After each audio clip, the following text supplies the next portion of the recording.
give us your two finalists for that tournament. India, Australia. It's hard to go past India and Australia again. I just think the quality of players in both countries right now. बात आपने India की बात की, ये तो मैं बार बार कह रहा हूँ, एक तो उनका प्लेइंग स्टाइल वो बहुत एडवांस है, एडवांस बहुत एडवांस लेवल का है।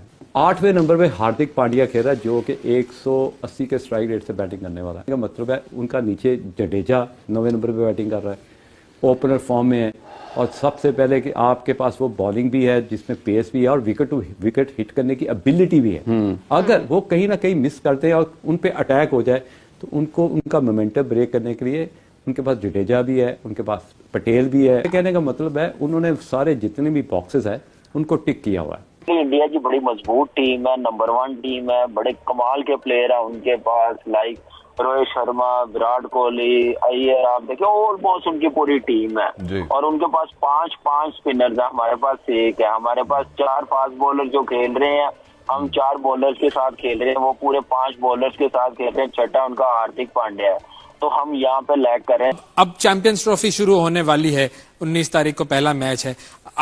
उम्मीदें तो जाहिर है बड़ी होती हैं, बड़ी दुआएं होती हैं लोगों की, बट रियलिस्टिकली स्पीकिंग आपके ख्याल में where do we stand? Do you think के प्रैक्टिकली स्पीकिंग हम सेमीफाइनल वाली टीम है? क्योंकि 350 रन की क्रिकेट में मुझे ये लगता है कि हम 250 रन वाली क्रिकेटिंग टीम है, तो मुझे तो नहीं नजर आता। की टीम ना उसका कॉम्बिनेशन है, ना क्वालिटी है, ना इंटेंट है, ना ऑनर सिलेक्शन है, कि हम ना इंडिविजुअल के ऊपर जो है ना वो बड़ा बिलीव करने लग गए कि अगर तो देखे ना, अगर फखर नहीं करेगा कुछ तो फिर कुछ भी नहीं होगा। यार ये कौन सा मतलब, कौन सी क्रिकेट खेल पहले बाबर था, फखर है या नहीं? अब पहले बाबर था कि बाबर नहीं करेगा तो कुछ नहीं होगा, तो बाकी जो 10 लड़के हैं क्या वो छोले बेचने आए हुए?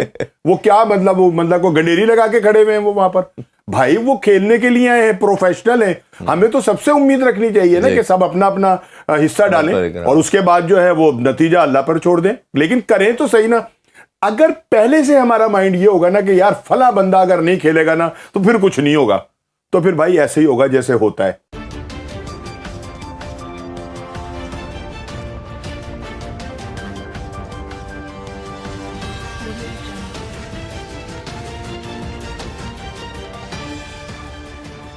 नमस्कार दोस्तों, मैं हूं नीरज और आप देख रहे हैं दुनियादारी। दोस्तों ये बात तो हम सभी जानते हैं कि चैंपियन ट्रॉफी 2025 19 फरवरी से स्टार्ट हो रही है। बताते चले कि चैंपियन ट्रॉफी को लेकर एक्स क्रिकेटर फाइनलिस्ट और सेमीफाइनलिस्ट की घोषणा करने लगे हैं। जी हां दोस्तों, ऑस्ट्रेलिया के पूर्व कप्तान रिकी पॉन्टिंग ने प्रेडिक्ट किया है कि चैंपियन ट्रॉफी 2025 के फाइनल में भारत और ऑस्ट्रेलिया पहुंचने वाली हैं। रिकी पॉन्टिंग ने कहा कि ऑस्ट्रेलिया की टीम में इंजरी के कारण कई सारी प्रॉब्लम्स दिखाई दे रही हैं, लेकिन हमें यह नहीं भूलना चाहिए कि ऑस्ट्रेलिया बड़े टूर्नामेंट में किस तरीके का खेल दिखाती है। तो वहीं दूसरी तरफ रिकी पॉन्टिंग ने भारत की तारीफ करते हुए कहा है कि इंडिया के पास सब कुछ है, चाहे आप बैटिंग डिपार्टमेंट की बात करें या फिर बॉलिंग डिपार्टमेंट की या फिर फील्डिंग डिपार्टमेंट की। इसके साथ साथ रिकी पॉन्टिंग ने यह भी कहा कि इंडिया ने इंग्लैंड को जिस तरीके से धोया है उसे देखकर तो बिल्कुल भी नहीं लग रहा है कि इंडिया के सामने दुनिया की कोई भी टीम टिक भी सकती है। रिकी पॉन्टिंग की इस प्रेडिक्शन के बाद पाकिस्तानी मीडिया ने कहा कि पाकिस्तानी टीम को कोई भी काउंट नहीं कर रहा है। अब देखने वाली बात तो होगी कि टॉप 4 में कौन सी 4 टीमें अब जगह बनाने में कामयाब हो पाती हैं।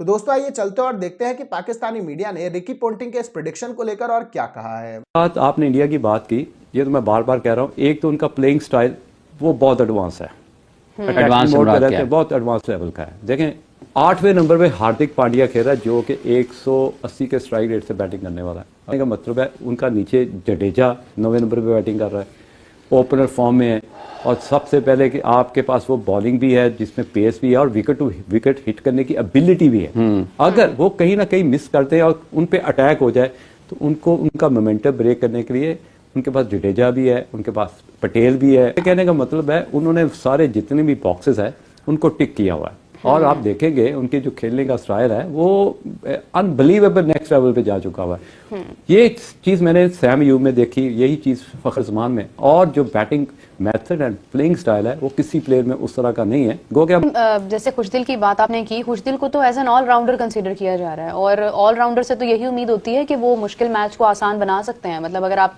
इंडिया में देखें, आप केएल राहुल को अगर आप देखते हैं वो जिस नंबर पर आते हैं, या आप उनके अगर ऑलराउंडर्स की बात कर लें तो आप देखें हार्दिक पांड्या आपको नजर आएगा वो मैच को आसान बना। यहाँ पे मेरा एतराज है, ऑलराउंडर और मेक शिफ्ट ऑलराउंडर में फर्क होता है। वो प्रॉपर ऑलराउंडर है, जडेजा एक प्रॉपर प्रोफेशनल ऑलराउंडर है। Patel is a professional all rounder. आप अगर बात करें हार्दिक पांड्या की, विद ए स्पेशलिस्ट ऑलराउंडर, ये मेक शिफ्ट ऑलराउंडर है। कहने का मतलब है कि उनमें और इनमें बहुत फर्क है। आप ऑलराउंडर तो उसको कहते हैं जिसको गारंटी हो गई इसने 10 ओवर करने का नहीं, इसकी तो गारंटी नहीं है। अगर आपने अगली टीम के 3 से 4 आउट जल्दी कर दिए तो मैं गारंटी ये कह सकता हूँ यहाँ पे बैठ के आपके लाइव प्रोग्राम में, रिजवान को कभी ओवर ही नहीं कराया। एक और एस्पेक्ट जो कि बहुत सारे लोग जो है वो इस बात को जानना चाह रहे हैं कि देखें बाबर आजम जिसके हवाले से जो है वो पता नहीं 60 इनिंग्स से ज्यादा हो चुकी है, कोई सेंचुरी नहीं बनी है उससे। बाबर आजम को हमने ओपनर के तौर पर भी ट्राई कर लिया, क्या वो ओपन करना उसका सही है या नहीं? और दूसरा ये कि क्या पीसीबी में कोई साइकोलॉजिकल कोई काउंसलिंग नहीं होती है? बिकॉज क्रिकेटिंग स्किल का तो उसका मसला नहीं है ना, अब तो वो साइकोलॉजिकल बैरियर उसका ऐसा आ गया है कि वो नहीं परफॉर्म कर पा रहा। वो कह रहा है कि चाहे उसके वो इंटरनल मसले थे चाहे एक्सटर्नल मसले थे, वो टेक्निकल ब्रीचेस भी बन गए, वो रन भी नहीं हुए, वो एक बहुत तजब्जुब का शिकार है, वो परफॉर्म नहीं कर पा रहा। और आप उसको डिस्प्लेस करते हैं उसकी बेस्ट पोजीशन से वाइड बॉल में, और आप उसको ओपन करा देते हैं। और यार आप ओपन क्यों करा देते हैं? क्योंकि आपने एक एक्स्ट्रा ओपनर नहीं रखना, और आपने एक्स्ट्रा ओपनर इसलिए नहीं रखना कि आपने किसी को पूरा पारा करना है मिडिल ऑर्डर में। तो दोस्तों, जैसे कि वीडियो में आपने देखा कि एक बार फिर से पाकिस्तानी मीडिया ने कहा कि रिकी पोंटिंग ने जो इंडिया के लिए प्रेडिक्ट किया है वो कहीं ना कहीं पूरी तरीके से सही बैठता है, क्योंकि भारत की ही एकमात्र ऐसी टीम है जो बहुत ही शानदार खेल का प्रदर्शन दिखा रही है। पाकिस्तानी मीडिया ने कहा कि आप किसी भी एक्स क्रिकेटर या क्रिकेटिंग एक्सपर्ट से अगर पूछेंगे कि टॉप 4 टीमें कौन होंगी या फिर फाइनल की 2 टीमें कौन होंगी, तो उसमें वो इंडिया का नाम जरूर रखेगा, क्योंकि सभी को पता है कि इंडिया तीनों ही फॉर्मेट में शानदार खेल का प्रदर्शन दिखा रहा है, चाहे हम बात करें टेस्ट की, ओडीआई की या फिर T20 की। पाकिस्तानी मीडिया ने यह भी कहा कि भारत ने जिस अटैकिंग अंदाज से क्रिकेट खेलना स्टार्ट कर दिया है उसे देखकर तो ओडीआई क्रिकेट में लगता ही नहीं है कि भारत के आसपास कोई है भी। पाकिस्तानी मीडिया ने कहा कि भारत का जो स्पिन बॉलिंग का डिपार्टमेंट है वो बहुत ही शानदार है। भारत के पास 5 स्पिनर हैं, जो दर्शाता है कि भारत कितनी ज्यादा तैयारी करके आ रहा है। बताते चले कि रविंद्र जडेजा, अक्षर पटेल और वाशिंगटन सुंदर उन 5 स्पिनरों से 3 स्पिनर ऐसे हैं जो अच्छी खासी बैटिंग भी कर लेते हैं। इसका मतलब यह है कि भारत की टीम में ऑलराउंडर की कमी बिल्कुल भी नहीं होने वाली है। हार्दिक पांड्या तो आपको पता ही है कि वो दुनिया के one of the best all rounder हैं व्हाइट बॉल के, और ये दर्शाता भी है जब भी टीम को जरूरत होती तो वो 10 ओवर पूरे भी कर सकते हैं, और इफ इन केस अगर 30-35 ओवर में टीम ऑल आउट होने वाली है तो हार्दिक पांड्या आके संभाल भी लेते हैं। यही रीजन है कि भारत का जो टीम का कॉम्बिनेशन है वो बहुत ही शानदार है। इसी वजह से सभी एक्सपर्ट या यूं कहें कि पूर्व क्रिकेटर भारत को ही फाइनलिस्ट देखना चाहते हैं, या उन्हें लगता है कि भारत फाइनल में जरूर पहुंचेगा। तो दोस्तों, अभी के इस वीडियो में बस इतना ही। तमाम अपडेट्स के लिए आप बने रहिए दुनियादारी के साथ। सुनो, चैनल को सब्सक्राइब करो, उसके बाद घंटी बजा देना ताकि अगली वीडियो आपसे मिस ना हो पाए। Thank you.